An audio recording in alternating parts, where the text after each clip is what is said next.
Hello, this is Richard, Lord British Garriott, here to introduce Shroud of the Avatar Forsaken Virtues. This is the 90 Days In demo or prototype we made for the Rooster Teeth Expo.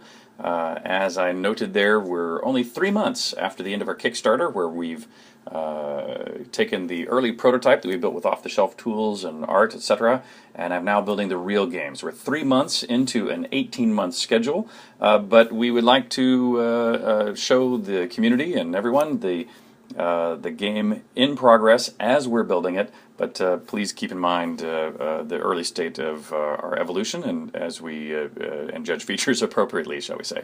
But let us begin. When we start in Shroud of the Avatar, we're going to start outdoors in the outdoor map, the overland map, and we're going to go off exploring for adventure and resources for crafting. As everyone who is familiar with our previous work in Ultima, you know how important to us the professions beyond adventuring are. So in this case, we're going to go off here into these woods. We're going to zoom down into a close-up view of those zooms, about a kilometer. Each of these zones is approximately a kilometer on a side. And now you can see we're running through the forest looking for some resources. In this case, I'm in search of some resources to build some furniture for my home. Along the way, I've run into this spider who's going to try to stop our paths. And you'll notice that the combat right now is in a very simple state. But the combat will become more sophisticated, of course, over time. It's just a simple stand toe-to-toe and fight at the moment. But you may also have noticed that the amount of user interface on screen now, or even during combat, is quite minimal. And that's one of our goals as a project, is to keep the viewport into the virtual world as clean and uncluttered as possible. In this case, we've found a suitable looking tree here that we might be able to harvest for some good hardwoods. Sure enough, we get a few logs out of it, and we'll keep chopping on it and see what else we might, how much we might be able to extract. Got another good log from it.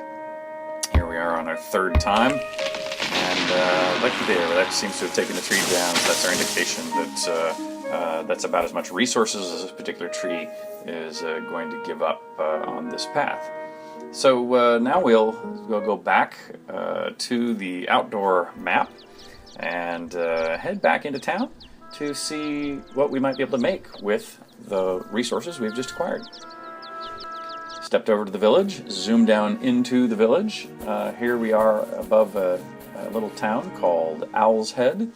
If we look around, you may have heard a little buzzing sound. What was that? I see. It's a little Tesla tower that is here in this town, offering a bit of protection. So this is actually one of the relatively safe towns compared to some that are further afield. As we go through here, you'll notice the other NPCs are milling about and barking and preparing for conversation. But here in front of our own house, you'll see a couple of crafting stations. This first station is a sawmill. And the sawmill, as you can see, can be used for a variety of purposes. If you put a log on the top of that sawmill, it broke it down into boards and dowels, which might be useful for making things like tables and chairs. You'll see that also if you put a board on it and use it, it breaks that board down into dowels.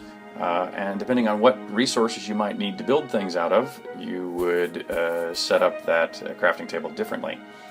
Right next to it, you can see we have the carpenter's table. And on the carpenter's table, it happens to be well known that to make a chair, you could use a couple of boards and a handful of dowels, 2 boards in particular and 4 dowels in particular. And if you use that crafting table, you can see we now have made a chair. Now let's go into our house and see if we might find a place we would like to set the chair. Here in the living room, you'll notice that fire pit we just walked past. That was actually one of the pieces of art made for us by the community, in particular Harry Man, a guy that goes by Harry Man. He submitted a lot of art that we are very happy with and are bringing into the game now. We're here on the second floor. There was, at least considering where we might have put the chair was green in areas it was legal to place and red in areas it was not legal to place. Now we're up here on the roof. We might get a little good view of town and see what some of the other buildings are beginning to look like. See the smoke rising out of the chimneys of my neighbors. And In this case, let's set down the chair and see if this, how we like sitting up here on the roof in our freshly made chair. For those of you who are familiar with Ultima history, you know that in earlier Ultimas I used to work very hard to make people able to sit in chairs, because when creating a highly detailed interactive virtual world, it was always a big deal to me is that all the props you would see were useful in the way that you would expect them to be useful. And while in modern times it's not necessarily that difficult to allow people to sit in chairs, it was a hard-fought process back in those early days. So now that we've done a little bit of adventuring and we've been building some chairs, let's head over to Fire Lotus's Tavern and find ourselves a little bit to drink. And here you can see the bartender is welcoming us as the first patron of his day. And as you can see, we're typing to the bartender not via a menu system, but literally by typing English language phrases. In this case, I've introduced myself by name, and so he's going to now remember me by name.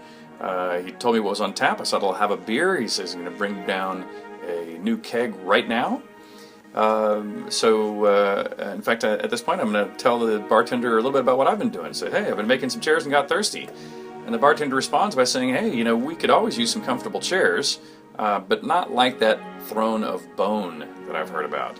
And so I can ask him, you know, what the heck is that?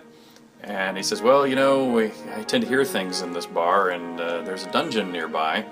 With it, a recent tremor awoke some dark forces that were living within, and some of the villagers had gone there to explore it. And at that point, I can ask, you know, well, what did those villagers find when they explored it? And he says, look, you know, those that survived have spoken of skeletons walking about and undead rising, as well as a dark force that has risen that commands them, that often is seated on a throne of bone. And I can, of course, say, you know, thank you very much for telling me that story. And the bartender says, look, you know, hey, if you do something regarding that dungeon, I'm sure there's going to be a lot of people in this town who will be very thankful. But you'll notice the one thing that didn't happen here is that you were never told that something was explicitly a quest. There is no quest log. It is really up to you as a player to see what is happening in the game and make decisions about what you believe is important and what you believe you should do. So in this case, we're going to head out of town and head over to that nearby dungeon he was referring to. Here it is right next door. And now we're going to step into the underworld and see what we find. Inside here you can see we've entered into the dungeons, into a crypt-like setting, and we can begin to look here not only for the Throne of Bone, but for these walking undead, as well as maybe some treasure we might find in some of these crypts. You'll notice I can kick the skulls around on the ground. They're just some of our simple early physics objects, and I can often loot the skeletons or crypts that I find along the way for supplies that I might be able to take back to town and sell or fix up for my own use.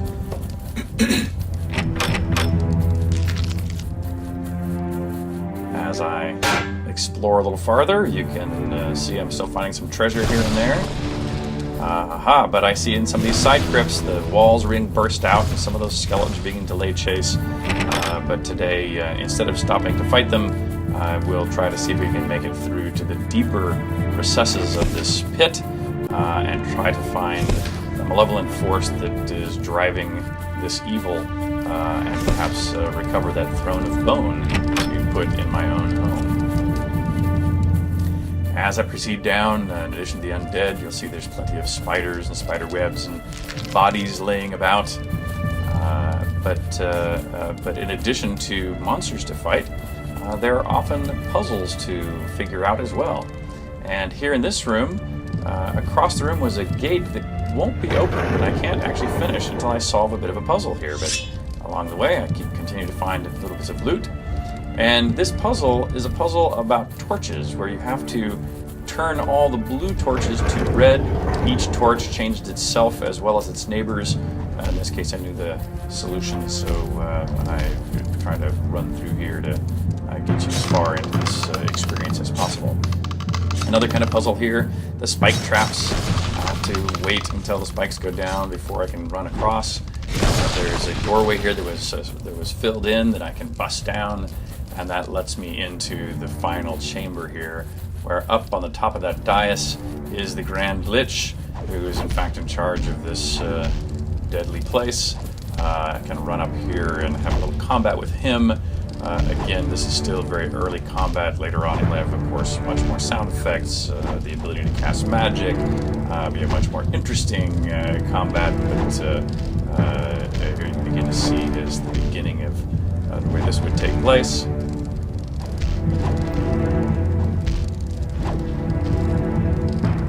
And there, we finally dispatched him, the poor guy. He's down for the count. And here, indeed, is the Throne of Bone, the item which I have sought, which I can now sit and take over his domain or return to my home. Thank you very much.